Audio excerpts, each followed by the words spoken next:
After calculating all of our local mass matrices and local stiffness matrices, now we are ready to start assembling them into the global mass and stiffness matrices. And these are going to be analogous to what we saw when we were looking at the multi-degree of freedom systems. We are making the mass matrix and the stiffness matrix, where U double dot and U are going to be the degrees of freedom, which are going to line up with the nodes that we've created. So it's going to be the acceleration and the position of the displacements of all of those nodes. And there could be a forcing function on the right-hand side. We are going to be looking, though, at autonomous systems where that F vector is just going to be the 0 vector. So we need to go and assemble these global mass and stiffness matrices, and to do those, we use all of the local matrices that we came up with, that we went element by element to make. And we're going to take them and we're going to see how we superimpose them all together to get big M and big K. And when we start to look at the code, we're going to see that I'm going to use what's called a mapping that's going to be able to take us from each of our individual local matrices and know where to put it into that global matrix. And we're going to need this because this M and this K matrix are what we use, as we saw in Unit 2, to find our natural frequencies and our mode shapes. And ultimately, we're going to be able to, using a technique like principal coordinates, solve for the displacements of all of our nodes. So let's see how we make the M and the K. Well, they're really going to be made using the same process, but one uses the local mass matrices and one uses the local stiffness matrices. So by default, the M and the K matrices, we're going to start as just being the 0 matrices. We already know what size they are going to be ahead of time because it's going to be the number of degrees of freedom we have by the number of degrees of freedom we have. And the number of degrees of freedom is going to be the number of nodes that we split our entire object up into.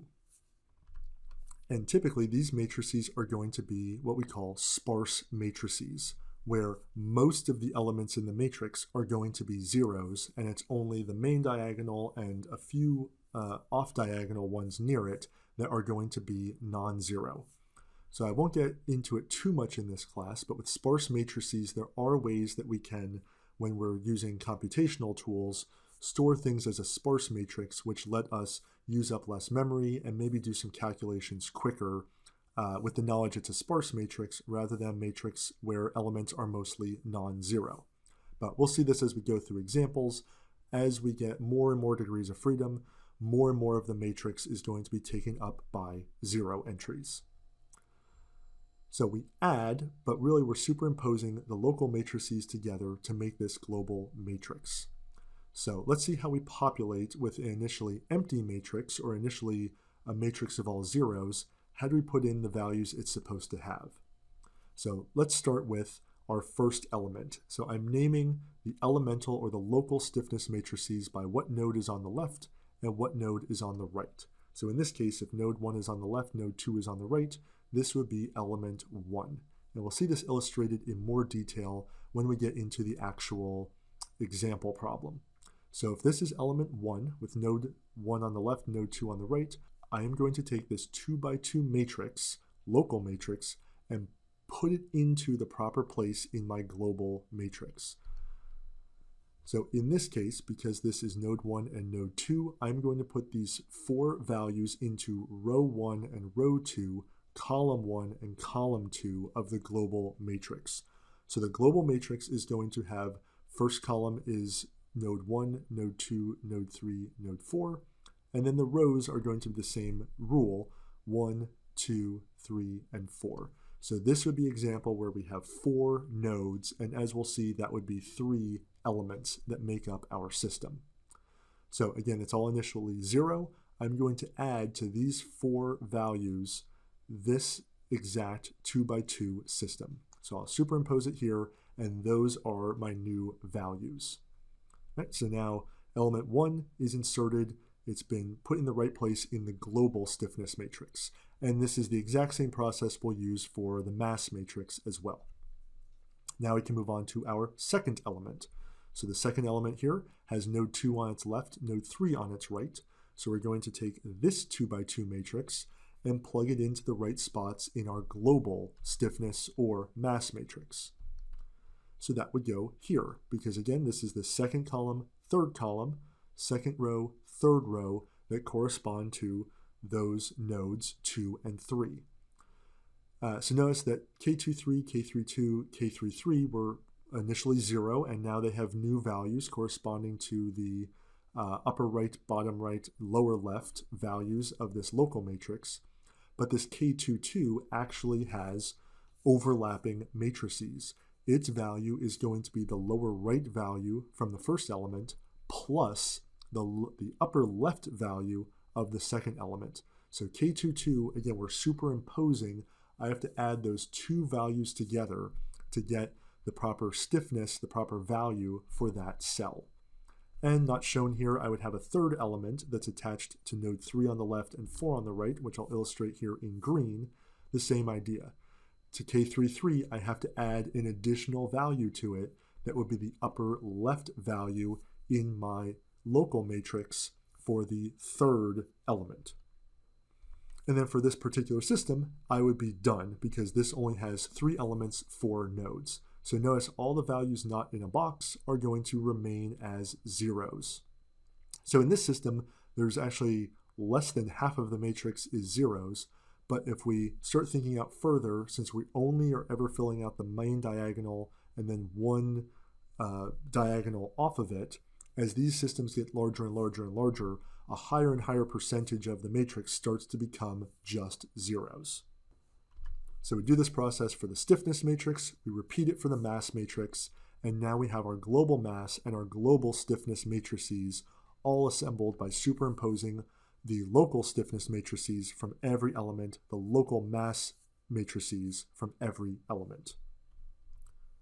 With these global matrices built, the next step is to enforce boundary conditions. And this is only boundary conditions when for homogeneous boundary conditions.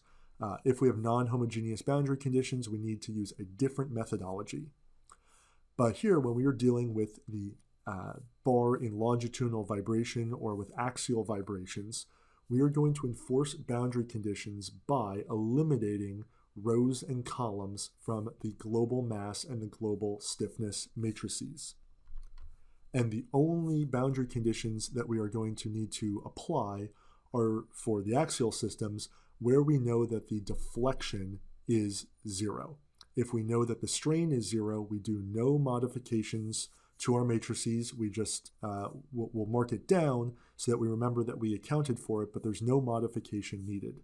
It's only for these fixed positions or displacements that we're going to do this. So if we look at our nodes, going back from what we've been working with, just one with 3 elements but 4 nodes, 1, 2, 3, 4. For any node that we have a fixed displacement, we are going to get rid of that row and that column in both the K and the M matrices. And what that's going to do is that forces its solution for its displacement to be 0. And again, we'll see this in the example how this really is going to work. So if we know that, let's say, the first node is fixed, it cannot change its position like it's attached to a wall, then that means that U sub 1 is always 0. We would remove the first row and the first column from both of the global matrices. So effectively, we are reducing our degrees of freedom by 1 each time we enforce a boundary condition, because we know that that degree of freedom is always going to be 0. We already know this ahead of time. We don't need to be solving for it in the following steps. And again, as a reminder, we don't do this when we know that the strain is 0 somewhere.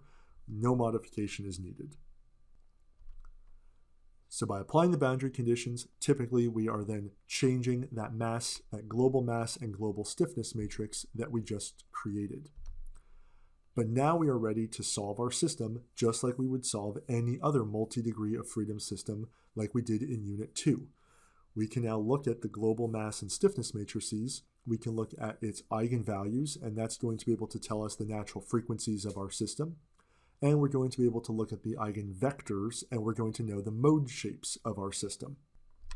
And if we know the initial conditions, if we know the initial position of every node, we can actually go and apply principal coordinate analysis, and we can actually solve for the displacement of all of the nodes in our system. We're just going to have to remember that any of the boundary conditions we applied where we knew the displacements were 0, after we come up with our solution for the unknown nodes, we're going to have to put those zeros back into our system so that we know the displacement of each of those nodes.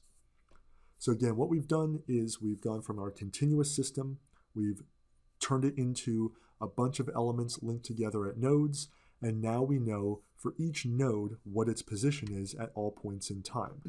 But what we've lost is we don't know it for every particle in the beam, just where the nodes are located.